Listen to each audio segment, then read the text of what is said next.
right, it's 4 o'clock. Welcome to, what's our title of this one? Oh, darn.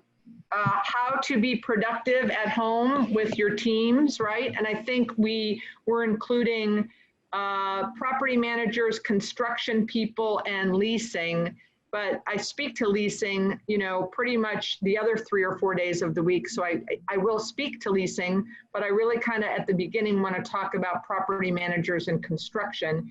And Josie's on as my co-host today. You actually get to see her live and in person. Say hi. Hi. So Josie is our Director of Operations. Frederick, you can wave as well. Frederick is our property manager. And we have a very small team. Besides Josie, Frederick, and me, Kara, which many of you know is my leasing person. And then we have Marie, who's our bookkeeper. And we have Pam, who it helps us with social media. So what we thought we would do, and I, bribed Josie. We celebrated our 16th year anniversary together yesterday. So I bribed her to help me co-host this, to talk about some of the things that our team is doing while we are not in the office, or very literally rarely in the office, and trying to keep everyone as productive as possible. Because I think we all want to come out of this in God knows when, 45, 60, 90 days more productive than we were when we started, right? And we can only watch so much Netflix. So Josie, you start. I'll let you start and jump in and share a couple of the things that our team is doing. Well, if your team is able to spend some time in the office, catching up on filing is a big one. I know in our office, it's always fast paced, and we just end up piling stuff on top of the cabinet, and maybe 6 months from now you get to it, but this is a good time to catch up on filing. Not the most exciting of tasks, but it does need to be done. Frederick did it, right? Frederick, you did it. You caught up for us. Yay. Good job, Thank Frederick. you, Frederick. My pleasure. How long did that take you? 20 minutes, maybe? How big was the stack?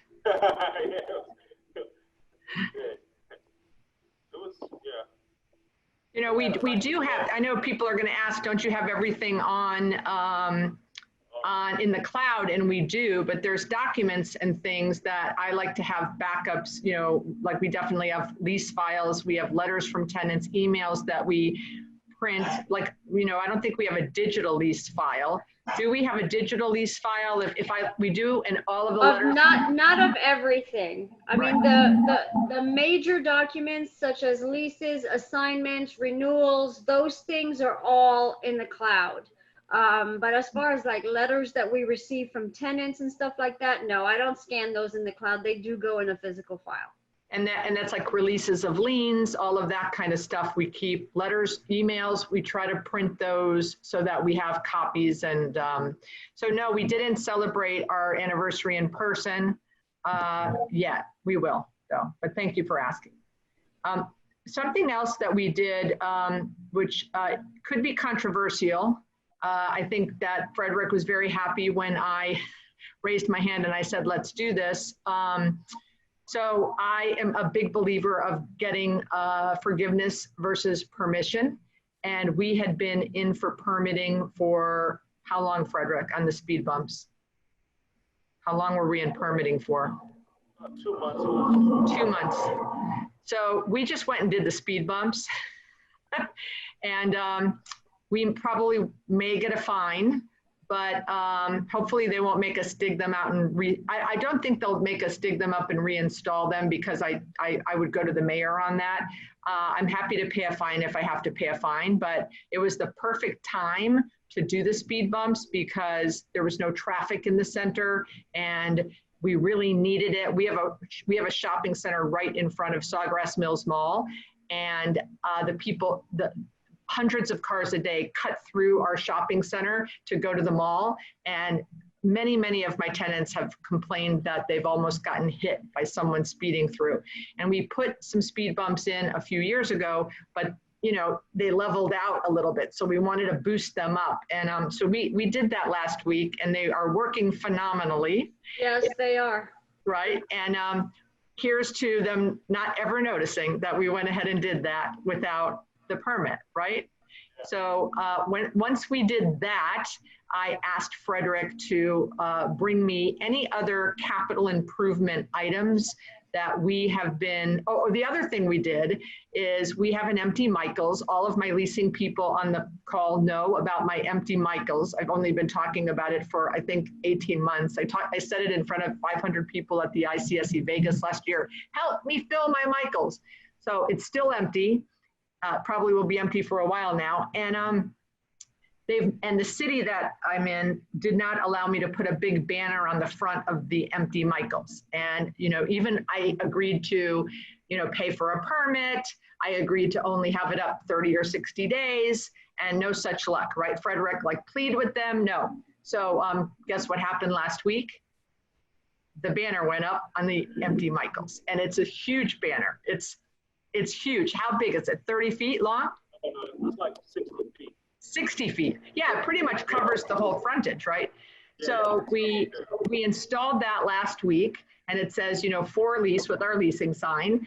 And you know, it's Frederick, I didn't even tell you this. I was at the property Friday morning, and I was driving around the back, and I see 2 code enforcement vehicles sitting there, and I'm like going to drive by them, and I'm like, no, I'm going to stop, you know, they're talking, and I'm thinking, oh my gosh, they're talking about my banner. So I pull up and I said, hi guys, and they're like, hi, and I said, I'm the owner of the property. Is there anything going on? Is there any problem? I'm like, no, you know, we're just hanging out. We like to, you know, we have an Aldi there, so we just want to make sure people are wearing masks and, you know,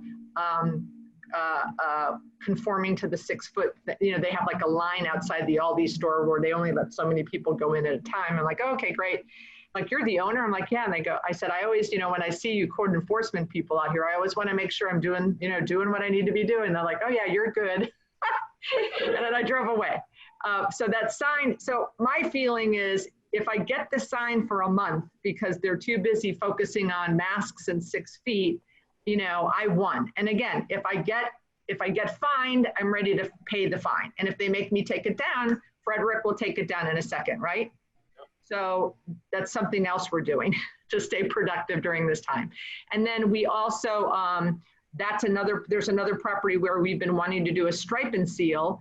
And, you know, again, a perfect time to do stripe and seal and pavings, because there's no, you know, we have centers that are completely shut down that maybe I have 3 tenants open. So we're evaluating that as well. I brought this up on another call that I was on last week, and 2 other landlords said that they've gone ahead and done 2 stripe and seals without permits. So again, I'm not telling you all to do this. I'm just telling you what I'm doing. And you know, right now, what we found in all of the situations we've done, the sign install and the speed bumps, the prices have gone down because people want work. So it's a good time because the property is not busy. It's a good time because the municipalities are looking the other way. And it's a good time because people need work and the prices are less. So, and at the same time that I'm cutting services, right? I'm cutting garbage, I'm cutting, you know, we've done grass grows fast in South Florida, you know, especially, you know, it just does. And usually we cut twice a month. We've moved it to 3 times a month. So I'm doing a lot of things to cut our expenses that we can, like rust control, pest control, if we don't have a lot of restaurants. So we're cutting expenses, but if we can make investments in the property now and get that done before, you know, what it would have been stupid to get the permit for the speed bumps the first week that we're back open and everyone's, you know, rushing to go get their hair, their nails, all these services. And now, what am I going to shut down the parking lot to do the speed bumps? Stupid. So, so that's kind of some of the things we've been doing in that. Okay, Josie, back to you. Well, Steve Fiedler just put on in the chat here, good time to review restrictions and exclusive for centers, which is actually one of the things on our list. It's a great time to review all your exclusives and make the list of exclusives on all your leases, on all your properties to make sure that they're up to date. We also created a chart of late fees and grace periods so that we have that handy. Beth had Kara work on a tenant analysis spreadsheet that she's using in analyzing rental requests or rental assessments requests, and it includes everything from what their use clause is, their exclusive, whether they have a security deposit, how much is there a personal guarantee, what's their rent per square foot, are they on ACH, you know, everything, and it's just in one spreadsheet, so she can just look up at the tenant and at a glance be able to tell, you know, what can I get if I give something. So I know, I'm sure you want to elaborate a little bit on that. Oh, right. And, you know, it's very very helpful to have that in front of me when I'm evaluating, for example, Panera, and I'm looking at it. You know, I don't have the lease file in front of me, and even if I went on the cloud, to be scrolling through that, trying to figure out what I want to do with them for me would be impossible. It's just not. I want to have it in front of me. So since I don't have the lease in front of me, she did that. She did do it through the cloud from her house. And I was able to realize that, okay, they've got an option coming up. I'm going to ask them to renew early. They have a cap on CAM. I'm going to try to get rid of that. You know, we did ask our bookkeeper to go do, well, the bookkeeper did the grace periods, the late fees, and the ACHs. And then we have a CPA that does our monthly reports to our partners. I had him go in and do a report for me on everyone that had CAM caps and what the CAM caps were. So now I have Kara's thing, which we've incorporated the bookkeepers on the ACH, the late fee, and the grace periods. And then we have Todd, which is our CPA, which has the CAM caps. So that I can now look and say to Panera, you know, I want 50% of rent for the next 2 months. You need to pay it back in November and December. You have to renew your option early, like now, which is the option was in late 21 or 22. I want you to exercise that now. Get rid of the CAM caps. Use and then, you know, so and with them we didn't ask them to give up on any exclusives. Another tenant, we did the same thing. They're too new to ask them to exercise early, but we got them to give up. It was a healthy bowl concept, and we got them to give back juices. How does you say it? Acai? I don't know. I don't know. Acai. Acai, thank you, Paul. Acai bowls, juices, and smoothies, which was in their exclusive. So and then having for you leasing directors on the call, because I see some of you, by having the leasing agents create that report for me, you know, that Kara learned so much in doing that. And when I can, I have Kara. Again, I only have one leasing agent, and I know many of you have, you know, 10 leasing agents, but having the leasing agents on the calls when you're making those negotiations is very valuable for them to learn too. Okay, what else? Josie, back to you. Steve wrote in, I have used a great website, Property Capsule, that can help identify opportunities. I'm not sure. I know, I'm familiar with Property Capsule. That is a great tool. Okay, so physically, and actually, I'm glad that Frederick, my property manager, is on the call. What we also will be doing, Frederick, is we want to go through all of our vacancies and make sure, you know, they're all in good shape. And we probably, before it gets to be the summer, should go back on all of the roofs if we haven't done that. You know, we don't need to do the roof PMs because I don't want to spend the money, but we personally can go back on our roofs and make sure that there isn't a bunch of garbage up there. So that is 2 things I added since this morning that we want to do, especially before it gets to be July or August when it's just really bad up there. Another thing I thought that our property managers could be doing is we could be depending. Now is a really good time to rebid all of the contracts. So in my world, I'm pretty happy with, like, our landscaper we love.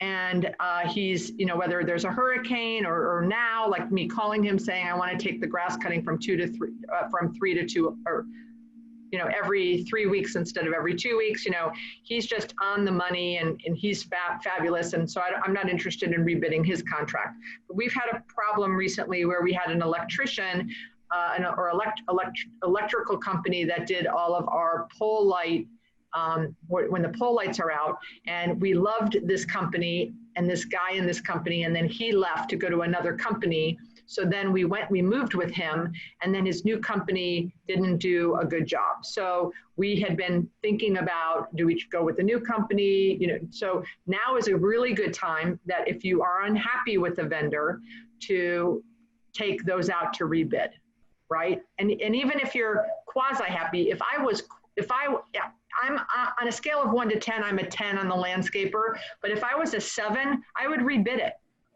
Right? If I didn't love my garbage guy, I would rebid it. Now is the perfect time because none of them are that busy. I mean, now if there was a certain field, like a certain vendor that I thought was just swamped, then I wouldn't bother them with such meaningless work. But I mean, our garbage guys cut down. I mean, all of our guys. I mean, now we never can find a good rust company, you know, to come and clean the rust every month. So now's a great time to find a better rust company. So that's another thing that we can all be doing, or our property managers can be doing. Josie.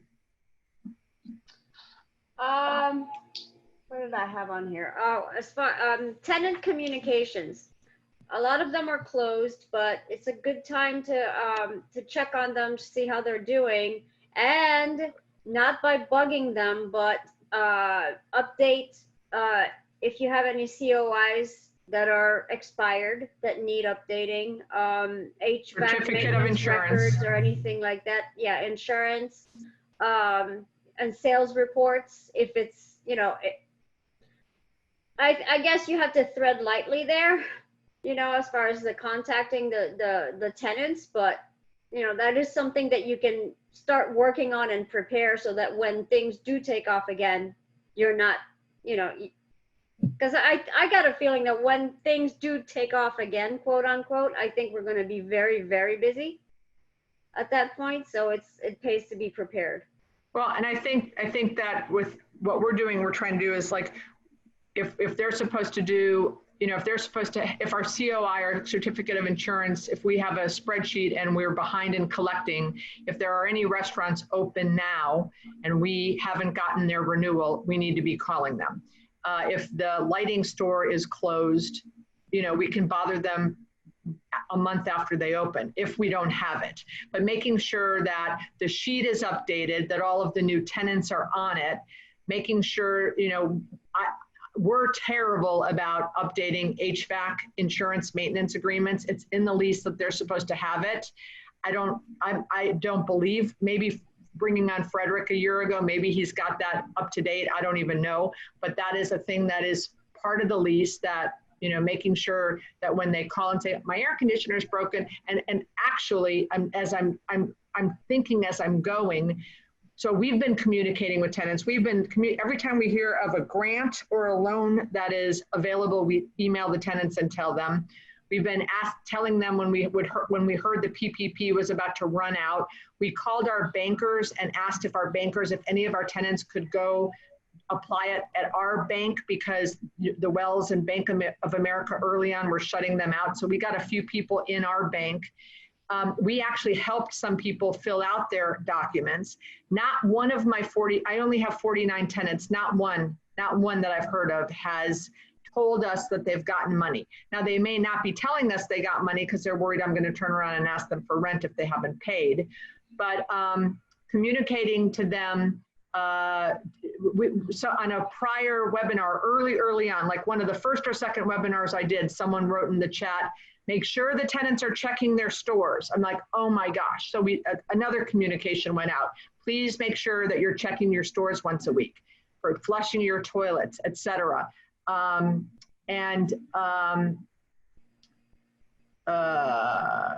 I just had another thought that went on in my head, but we are over communicating with them. And then what happens is Frederick will communicate with them, and then they'll say to Frederick, what's Beth going to do about my rent? And I'm, I'm the one handling the rent, requests and the rent deferrals or the rent deals. But I think that it's really important, we're talking tenants off ledges. Everyone, those of you that follow me on Facebook, I had a breakdown on Facebook early on because I was talking a tenant off a ledge, and I thought I was very worried for her health, that she was such in bad shape. And we've been kind of propping her up for 3 weeks. And then today she called, and I don't think she's going to reopen. So that's my first call. I hope it's my last call, but it's hard when you have mom and pops and you're really trying to help them out. And she just cannot see the forest through the trees. And, so probably that's the first mom and pop that's not reopening. So that's sad. But making sure that they're going into their spaces and checking their spaces to make sure that there's not an overflowing toilet, there's not a roof leak. A lot of you guys that have had states around the country that have had bad weather, tornadoes and snow and all this stuff, and making sure that those tenants are going into their spaces to make sure that they're okay, and us as well with our vacancies. The marketing people and leasing, updating the flyers, updating the marketing materials. Really, none of us ever have a chance. And principals too, Kara and Josie and Pam, they do flyers. I never look at them. And then, I'm sitting on an airplane or I'm sitting in an ICSE meeting and someone asks me something that's on the flyer and I take a look at it and I go, oh, that's not supposed to be there, because who has time for that, right? Now is the perfect time. Now is the perfect time for someone in the organization, other than just one set of eyeballs, takes a look at the flyers and reviews them and makes some suggestions and changes.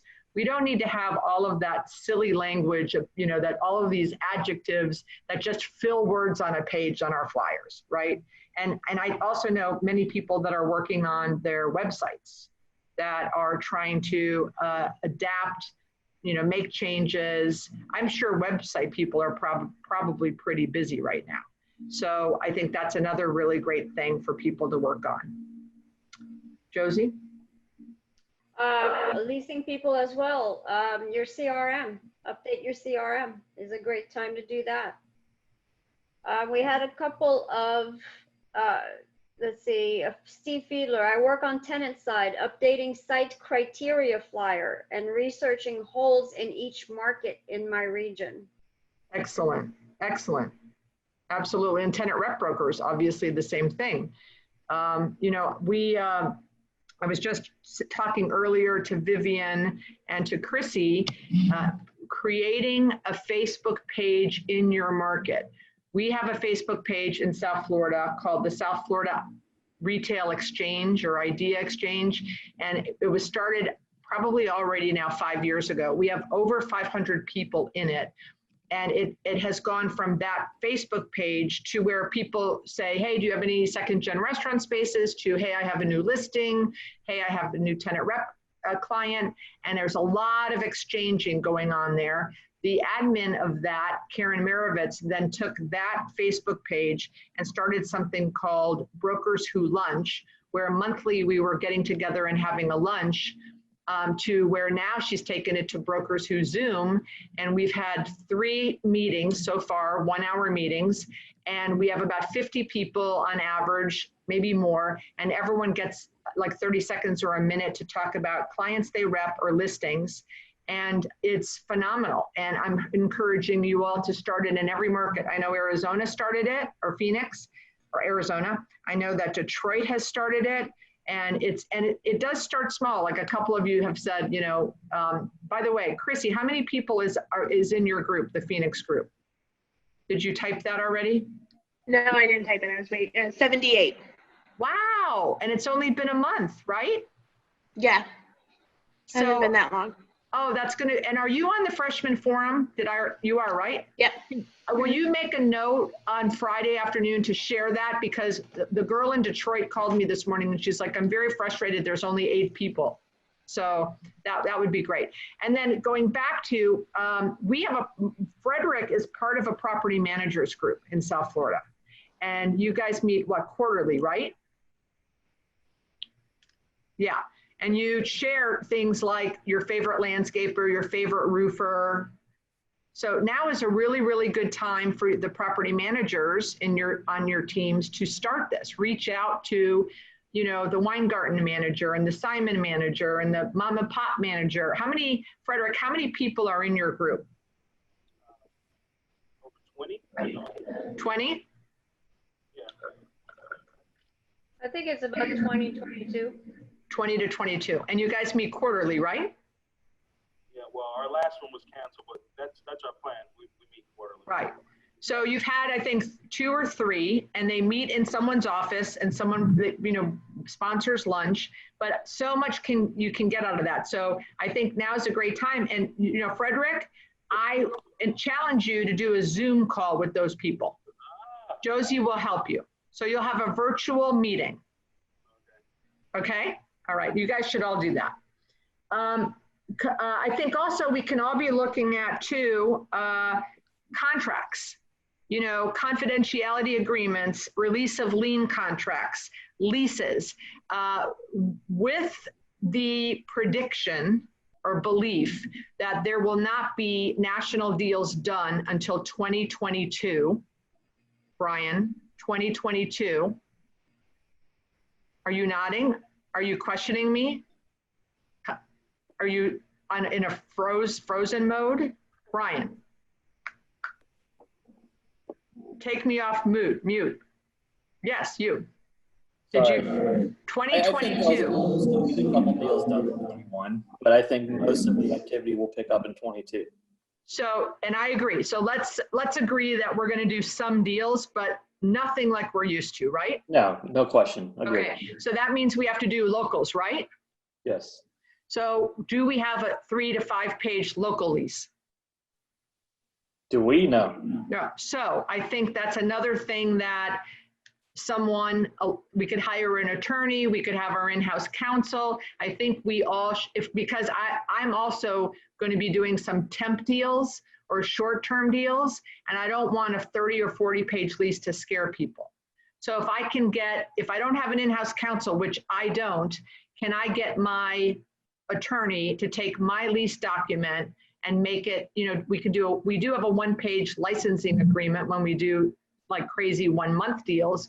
But if I want to do a 1-year deal, I think I'm going to get my attorney to take my 30-page document and make it into 3 or 5 pages. And now is the perfect time to do it. What do you think, Brian? Do you like that idea? I think it's a great idea. Awesome. Okay. Welcome letters and welcome packages. Josie, talk about what we have and what we do. Well, I have welcome packages ready to go. I did this a long time ago. I don't know if other people do or have that, but I have a welcome letter. Welcome to our shopping center. Enclosed is list of exclusive. Here's the sign criteria. Here's the helpline sheet that gives all the contact information, for the property manager, emergency numbers. Here's the contact for utilities. So it's a whole packet that when the lease is signed, all I have to do is just fill in the new name, new tenant name, print it out, and bam, it's done. They go. And it goes with the signed lease. And that's it. But that's something that, needs to be prepared and put together. So, but it's a good time to start that. Absolutely. Yeah, someone said, I know of one retailer willing to release exclusivities in exchange for 90 days, no rent. Yeah, that's happening for sure. Some of the major retailers are actually, major retailers are putting their exclusives on the board, but they want a lot more than 90 days, unfortunately. Am I forgiving rent and delaying? Yes, I'm not forgiving anyone's rent. I'm delaying it. I'm doing partial. I'm all over the board. I'm all over the board. I can't, at 49 tenants, I probably have, we have Do we have 2 properties that are at 100%? No, we have 1 property that's 100% collected. That's my Aldi anchored, grocery anchored center. And that who's in that is Sherwin-Williams, a local nail salon who wasn't paying. I 3-dayed them, they paid. Actually, what I did first is send them my rental assessment package, and he said, never mind. But then he didn't pay. Then I 3-dayed him, and then he paid. I have Concentra, brand new tenant under construction. Their rent kicked in, and we expect, they've told us that they're sending us a check.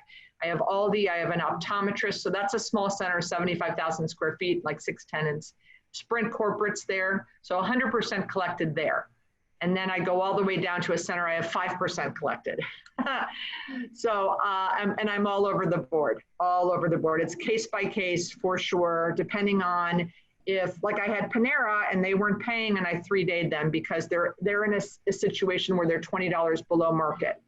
I don't really want them to move out, but I'm not gonna, I wasn't going to lay down for them. Versus I have another tenant that's in 10,000 square feet. If they moved out, it would be horrendous for the center, and I'm just kicking the can and not even making a deal with them because I just can't right now because I don't want them to even consider moving out. And I think that when I think there are people working, but not that many, because I'm talking to a lot of people. So I'm very concerned that if we all add, and this is opportunity, 25 to 30% new vacancies, 25 to 30%, that what I've done is also, I've gone through my rent rolls, even people that are paying and have not contacted me, if their lease is coming up in the next 18 months, I'm going to them. I have a jeweler right now. I'm going to go see him. I'm going to say, your lease is coming up in October of 21. How would you like the next 90 days waived if you renew now? Because a jeweler can move in overnight, and I've got shopping centers all around me that when they wake up and realize they've got 25% more vacancy, they're going to go up and down our street and try to steal tenants by offering huge TIs. So for me, I think he pays $3,000 a month, maybe $4,000, around that. For me to just waive for $12,000 for him to renew now for 5 years, and him and his wife are on my deal personally, I'm gonna cement them in and defend. It's a defensive measure against what I think is going to be, in a very, very good market of South Florida, a lot more vacancy and REITs that are gonna be really aggressive with TIs. So anybody I can cement in for longer leases, I'm out there doing that. So I'm being, proactive. Proactive. Proactive instead of defensive. We worked with our attorney to update our existing renter. Yeah. I keep having things that pop in my head, and then so any other questions? We knew that this was going to be shorter than the rest of ours just because of the topics, but we wanted to share with a group other than, I know a lot of leasing agents are on here. I mean, so leasing agents, how can you be busy? There's so much guys can be doing, right? And I've been talking about this. Make sure you have a phenomenal market study. Call all your neighborhood leasing agents. They're all sitting at home. Call them and update. And if you need a copy of a phenomenal market study and you don't have my book, there's a copy in the book, in the red book. But if you don't have it, we're happy to send it to you. Just don't put a link in the chat because we don't want to get hacked. If you just, if Joe, I guess, can I put my email and they can email me? That's not a link, my email, right? So will you put my email, and then either mine or Kara's, we'll send you a copy. You all should be coming out of this in the next couple weeks with phenomenal market studies, because we know that, and then you can take that to your bosses and say, look, I think this center is going to be decimated because it has a Pier 1, a Party City, Steinmart, a 24-hour fitness, and all those people are rumored to be filing bankruptcy any day. So, I mean, Party City maybe not so soon, but they're on that list.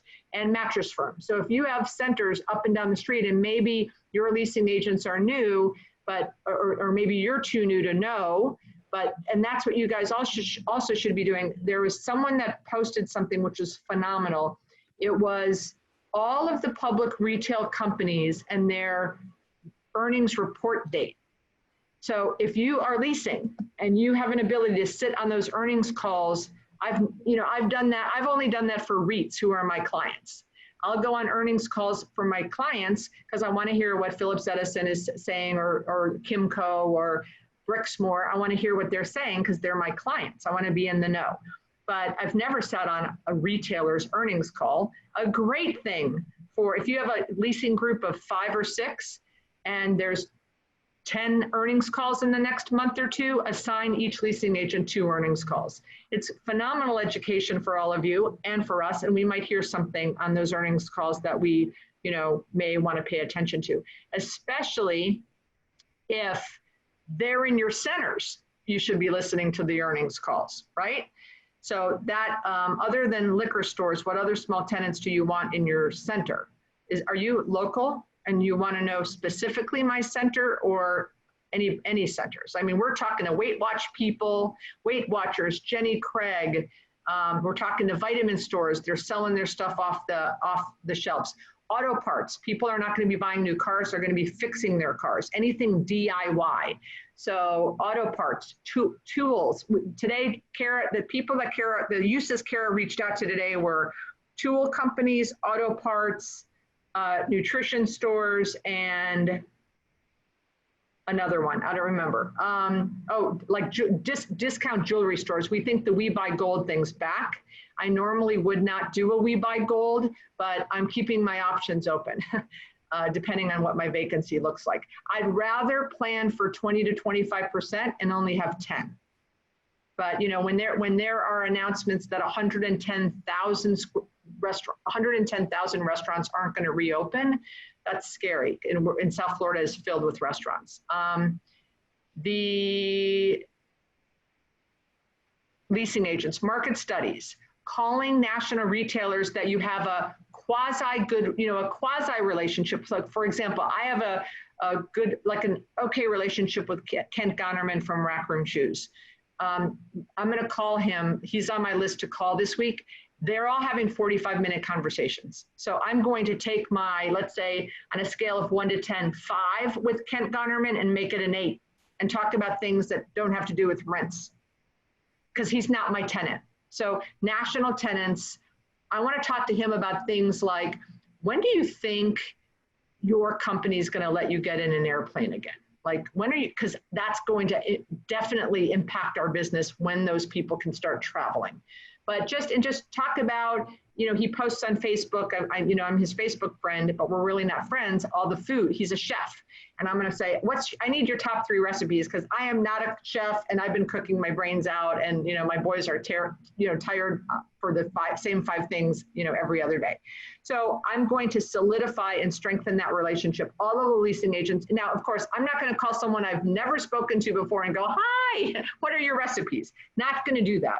But there are a lot of us that have these kind of quasi relationships. We know we've met them at ICSCs, we've had a few meetings, and if your leasing agents feel comfortable enough to reach out, everyone I call about 3 to 5 a week, and every call is about an hour, and I am gonna, the next time we get to see each other in person, those relationships have all gone up, definitely multiple notches. So market studies, increasing your national relationships, Facebook prospecting, I personally am doing about 30 a day. I had my first person yesterday say, please stop reaching out. I said, absolutely, no problem. That was like Fit Plus Nutrition or something. I started, every other market should also do the following. A week ago Saturday, I started a show called Small Business Saturday Series. Every leasing agent in every market should do this. I interviewed my tenant, Caneswear, which was sports apparel for Miami Hurricanes. It was about a 45-minute interview. The next Saturday, which was just 2 days ago, I did Batch Cookies and Vicky Bakery. So Caneswear was my tenant. Vicky Bakery was my tenant. Batch Cookies is not my tenant. They're a prospect we're working with. Kara, now my leasing agent, is as she's calling prospects, she's starting with, my boss has a show called the Small Business Saturday Series. Would you like to be a guest on the next episode? we have about 10 people teed up over the next 3 to 4 weeks. Now, once we all go back to work, this will probably, who knows what's going to happen with this show, but for right now, what I want to do is give the small businesses promotion, right? We're promoting them to my community and their community. We wanted to do it on Facebook Live. We couldn't figure out how to do it on Facebook Live, so we're doing it on Instagram Live because they're at their homes. I want them in their stores, but all 3 of them, they couldn't figure out how to get to their stores. So this week, I think I'm going to do 3, and it's like at 10, 11, and 12, and it's like 45 minutes each. And we're going to do it, but this week I think we found a way to get it done on Facebook Live, so we'll see. But we promote them, and if I do 1 tenant and then 2 prospects, I'm again cementing my relationships with these locals that I want to then reach out to later and say, you know, they have 3 locations, 5 locations. I mean, Batch Cookies had 1 location, and I called him a mom and pop, and he said, I'm really take offense to that. I'm not really a mom and pop because we're going to open lots. And everyone, the 3 that I've gotten on the phone, I have like a list of 13 questions I'm asking them. But one of the questions I'm asking them is, do you know what canvassing is?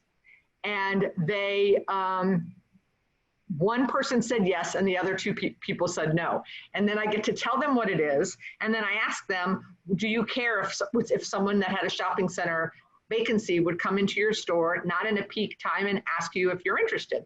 And they've all 3 so far have said, of course not, which I can't wait to like accumulate all those answers in a collage and then show those at my workshops for people that say, you know, we don't canvas because the mom and pops don't like it. So I'm excited about that. But any other questions? I think so leasing agents, market studies, prospecting, Facebook, nationals, helping out where you can, like Kara doing that spreadsheet, just offering, volunteering, property managers, visiting the vacancies, going on the roof, communicating with tenants. I mean, I think Frederick just being around the center for some of the tenants that are open, that's a comforting site. Early on, I said, we need banners, because when I would drive by the properties, I'd see all the tenants that were open had these little these handmade lawn signs, saying, pick up and to go food. So we went and I said, Frederick, go find a sign guy. And, he did, and we got the banners, and we got banners put up at the front of the shopping centers. I'm sure, Frederick, you're communicating with all of our vendors because we had to cut the service for a lot of them, which I'm sure they don't like. Are they calling you saying, when can we beef up the service? Are they calling you a lot? Not yet. Not yet. Okay, probably the minute we reopen, we got to get that garbage pickup up. And then updating the filing, updating if CRMs. For those of you that aren't on CRMs, I did a webinar where I interviewed 7 users of 7 different CRM platforms. It's on Azor Academy. Check that out. It's phenomenal. It's not the CRM companies selling you, it's CRM users, your peers in our industry. We also, as a team, to try to cut down on the emails, have been trying to work with Asana, right? Asana. I haven't been very good at it, but I need to do it more, where projects are in there, and then instead of emailing, hey, did you do this? Did you do that? You can just go to Asana as team project manager. And then leasing agents can also work on updating flyers and marketing materials, and then insurance, property managers, insurance, HVAC, sales. Again, not bothering the tenants with that now. I mean, I guess if the tenants are closed, we could certainly, remind them that their insurance, I don't know, we have to be sensitive. We got to be sensitive. So, yeah, I think, what's my script? Is that for the show? Watch the 3 episodes, or if you just watch any of the episodes, I have 13 questions, or what's my script in Facebook? So what I'm saying in Facebook prospecting is, hey, when this craziness is over, will you be looking for more locations? I'm offering temp opportunities and work for sale, or I'm discounted my rates or something. I kind of put something out there that I've told Kara to go back and talk to every tenant who we didn't do a deal with because I was too expensive, to tell them all that Beth is more negotiable now, because I'm worried. I'm worried about, you didn't know I did that? She's more negotiable now. I love that. I am. So I hope you guys, I hope this was helpful. If anyone has any questions, we're happy to answer them, but we just wanted to kind of give the other side of the house besides just the leasing people some love. And we all wanted you to meet Josie in person.